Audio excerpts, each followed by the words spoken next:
La physiothérapie, qu'est-ce que c'est? C'est soigner par le mouvement.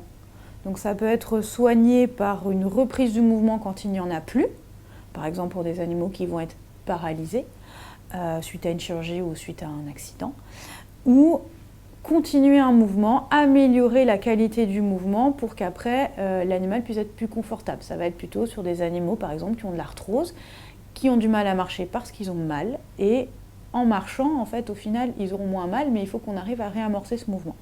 Dans la physiothérapie, on a plusieurs manières de travailler, on a plusieurs outils. On va avoir des outils qui vont être uniquement du contact, donc par exemple des massages. Essentiellement, on va essayer de travailler par terre parce que c'est plus confortable, sur des tapis, sur des plaids. Ce qu'on appelle des mouvements passifs, où c'est moi qui vais faire bouger la patte du chien par exemple, et pas lui.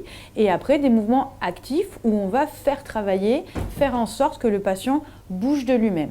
Donc ça va passer par exemple par ce type de choses, des cavaletti par exemple, où on va les mettre d'abord bas et puis de plus en plus haut pour l'obliger à lever les pattes, pour des animaux qui ont tendance à un peu traîner la patte. On va avoir plutôt des coussins comme ceci, pour ceux qui ont du mal à reporter leur poids d'un côté, pour essayer de travailler sur les muscles de la posture. Ça va être comme pour nous quand on travaille les abdominaux, pareil pour eux. Et après, on a ce type de matériel qui est un peu plus compliqué à utiliser parce qu'aussi ça fait plus peur aux patients.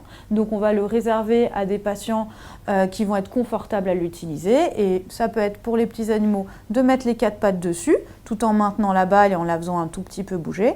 Ou pour les animaux plus grands, par exemple, mettre les pattes avant et faire rouler la balle. En faisant ce type de médecine douce, on amène un confort à l'animal, au patient, qui va en général d'ailleurs au bout de la 2e ou 3e séance venir avec plaisir parce qu'il n'associe plus le vétérinaire à quelque chose de stressant où on va le manipuler contre son gré. On recrée un lien avec le propriétaire qui va rebouger avec son chien et du coup vous avez une amélioration du confort de vie qui ne passe pas que par le côté mécanique.